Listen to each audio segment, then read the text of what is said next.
Hello student, success coaching classes में आपका स्वागत है। तो आज हम लोग डिस्कस करने वाले हैं क्लास 10 का साइंस का, जो आपको फाइनल एग्जाम 20 फरवरी को होने वाला है। तो इसके लिए आपको मोस्ट इंपॉर्टेंट आपको क्वेश्चन इस वीडियो में आपको बताने वाले हैं। इसी तरह से अगर मोस्ट इंपॉर्टेंट वीडियो आपको चाहिए तो इसका लिस्ट बना है, आप जाकर एग्जाम का तैयारी अच्छा से कर सकते हैं। तो चलिए हम लोग वीडियो को स्टार्ट करते हैं। तो देखिए, आज का हमारा क्वेश्चन है कि श्वसन को ऊष्माक्षेपी अभिक्रिया क्यों कहते हैं। तो देखिए, भोजन जो हम लोग करते हैं तो भोजन में हम लोग को उपस्थित क्या मिलता है, कार्बोहाइड्रेट मिलता है। कार्बोहाइड्रेट टूटकर क्या मिलता है हम लोग को, ग्लूकोज मिलता है। ठीक है, अब ग्लूकोज जो है ऑक्सीजन से मिलकर हमको शरीर में क्या मिलता है, ऊर्जा मिलता है। ऊर्जा मिलता है, इससे हम लोग काम कर सकते हैं। अर्थात श्वसन अभिक्रिया में ऊर्जा निकलती है, इसलिए हम लोग क्या बोले, श्वसन अभिक्रिया को ऊष्माक्षेपी अभिक्रिया भी कहते हैं। ठीक है, ये हमारा ग्लूकोज है और ऑक्सीजन मिला तो ये हमारा क्या बन गया, कार्बन डाइऑक्साइड, जल और ऊर्जा मिला। ठीक है, ये आपको याद रखना है, इंपॉर्टेंट क्वेश्चन था। आगे देखिए, वियोजन अभिक्रिया को संयोजन अभिक्रिया के विपरीत क्यों कहा जाता है। इस अभिक्रिया के लिए एक समीकरण लिखिए। तो क्यों कहा जाता है पहले समझिए।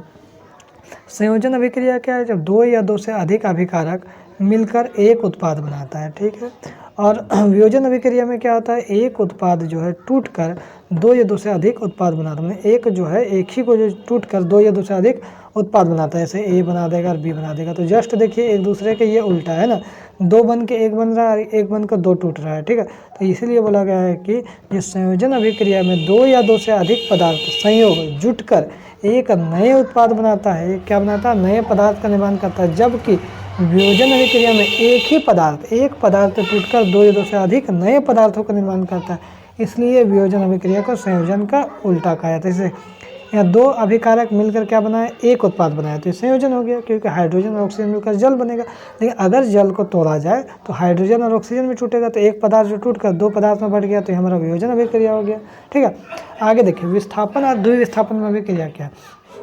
तो विस्थापन अभिक्रिया सबसे पहले समझते हैं, वह रासायनिक अभिक्रिया जिसमें कोई भी एक तत्व किसी यौगिक से, मान लीजिए कोई यौगिक से दूसरे तत्वों को हटाकर खुद उसका स्थान ग्रहण कर लेता है और एक नया यौगिक बना लेता है, तो उसी को हम लोग क्या बोलते हैं, विस्थापन अभिक्रिया बोलते हैं। जैसे हमारा क्या है, Fe आयरन है और CuSO4 कॉपर सल्फेट है, तो ये हमारा क्या बन गया, फेरस सल्फेट बन गया। जैसे कॉपर सल्फेट था, फेरस सल्फेट क्यों बन गया, क्योंकि जो कॉपर से जो है ना अधिक अभिक्रियाशील तत्व कौन है, आयरन है। तो आयरन है तो क्या बोलेगा, कॉपर को क्या किया, विस्थापित कर दिया यहाँ पे, और SeSO4 की जगह Fe आ गया, तो FeSO4 हो गया। तो एक चीज़ को विस्थापित कर दिया, इसलिए हम लोग विस्थापन अभिक्रिया इसको बोलते हैं। द्विविस्थापन अभिक्रिया देखिए, वह रासायनिक अभिक्रिया इसमें दो अभिकारक अपने आयनों की अदला बदली करके नए पदार्थ को बनाते हैं, जिसका मूल जो गुण है, जो जिसका गुण मूल पदार्थ है वो गुण से बिल्कुल अलग होगा, उसे द्विस्थापन अभिक्रिया बोलते हैं। इसे देखिए, हमारा NaCl है और AgNO3 है, इसमें हम लोग क्या बन गया, AgCl हो गया। देखिए, AgNO3 था, NO3 को देखिए यहाँ पर कट गया, यहाँ पर क्या AgCl बन गया, क्लियर है। और देखिए NaNO3 है, NaCl था तो यहाँ पर देखिए NaNO3 हो गया। Na क्या हो गया, आपको NO3 इसके साथ जुट गया, तो दो लोग अपने जगह को बदल रहा है, तो ये हमारा द्विविस्थापन अभिक्रिया हो गया। अब देखिए, अवक्षेपन अभिक्रिया सब क्या समझते हैं, तो वह अभिक्रिया इसमें किस अभिक्रिया के फलस्वरूप किसी अवक्षेप का निर्माण होता है, उसी को हम लोग क्या बोलते हैं, अवक्षेपन अभिक्रिया बोलते हैं। जैसे Na2SO4 और BaCl2 क्या बन गया, BaSO4 2NaCl हो गया।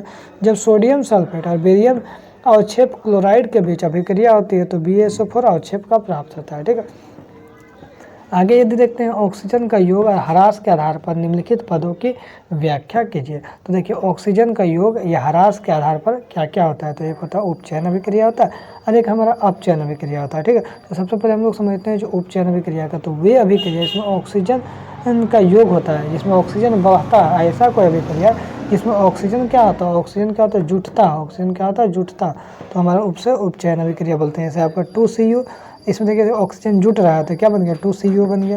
देखिए 2H2, इसमें ऑक्सीजन जुट रहा है तो क्या बन गया, 2H2 बन गया, इसमें ऑक्सीजन जुटेगा। और आगे देखते हैं, आगे यदि हम लोग देखिए यहाँ पर क्या बोला, अपचयन अभिक्रिया, देखिए क्या बोला, तो अपचयन अभिक्रिया वे अभिक्रिया इसमें ऑक्सीजन का ह्रास होता है, ऑक्सीजन का कमी होता है, ऑक्सीजन क्या होता है, घट जाता है, ऑक्सीजन घट जाता है, उसी को हम लोग क्या बोलते हैं, वियोजन अपचयन अभिक्रिया हम लोग बोलते हैं। तो ZNO+C, यहाँ देखिए O हट गया ना, यहाँ पर क्या हो गया, Zn+Co, यहाँ पर देखिए Cu और H2, देखिए यहाँ पर O यहाँ पर हट गया क्योंकि ऑक्सीजन का कमी हो रहा है, तो इसको हम लोग अपचयन अभिक्रिया बोलते हैं। आगे देखिए यहाँ पर क्या बोला है, अम्ल का जल विलयन क्यों विद्युत का चालन करता है, तो मतलब विद्युत का चालन आयनों के द्वारा होता है, और अम्ल जो है जल में घुलता है ना तो H+ आयन देता है। ठीक है, इसलिए हम लोग बोल सकते हैं अम्ल का जल विलयन विद्युत का चालन करता है। ठीक है, आगे यदि हम लोग देखते हैं शुष्क हाइड्रोक्लोरिक गैस शुष्क लिटमस पत्र का रंग को क्यों नहीं बदलती, तो बोला शुष्क हाइड्रोक्लोरिक अम्ल है ना वियोजित होकर H+ आयन नहीं देता है, अतः यह अम्ल अभिलक्षण भी प्रदर्शित नहीं करता है, जिसका कारण लिटमस पत्र पर कोई प्रभाव नहीं पड़ता। धात्विक ऑक्साइड को क्षारीय ऑक्साइड क्यों कहते हैं, तो ना अम्ल और क्षारक की अभिक्रिया को समान ही धात्विक ऑक्साइड अम्ल से अभिक्रिया करके लवण और जल बनाते हैं, इसलिए धात्विक ऑक्साइड को क्षारकीय ऑक्साइड कहते हैं। आगे देखिए क्या बोल रहा है, अम्ल के विलयन को तनुकृत करते समय हाइड्रोनियम आयन की सांद्रता कैसे प्रभावित होती है, तो बोल रहा है अम्ल के विलयन को तनुकृत करते समय हाइड्रोनियम H3O+ आयन की सांद्रता क्या होता है, कम होता है। बोले जल की अनुपस्थिति में अम्ल का व्यवहार अम्ल क्यों नहीं होता, देखिए जल की अनुपस्थिति, क्योंकि जल की उपस्थिति में H+ आयन मिलता है तो अम्ल का व्यवहार अम्ल होता है। यहाँ बोल रहा है अम्ल केवल जल में घुलकर ही H+ आयन देता है, हाइड्रोजन आयन देता है, जल की अनुपस्थिति में हाइड्रोजन आयन नहीं देता है, नहीं बनता है, जिसके कारण अम्ल अपना अम्ल व्यवहार नहीं करता है। आगे क्या बोल रहा है, ताजे दूध का pH मान 6 होता है, दही बन जाने पर इसका pH मान में क्या चेंजेस होगा, तो बोल रहा है दूध में क्या होता है, लैक्टिक अम्ल होता है, जबकि दूध जो है दही बनता है तो वह अधिक अम्लीय हो जाता है, इसका pH मान 6 से कम हो जाता है। तो इसमें आपको इतना मोस्ट क्वेश्चन इंपॉर्टेंट बताएं। यदि इसी तरह से आगे और भी मोस्ट इंपॉर्टेंट क्वेश्चन चाहे तो वीडियो को आप शेयर सब्सक्राइब जरूर करें। फिर मिलते हैं नेक्स्ट वीडियो में। Thank you.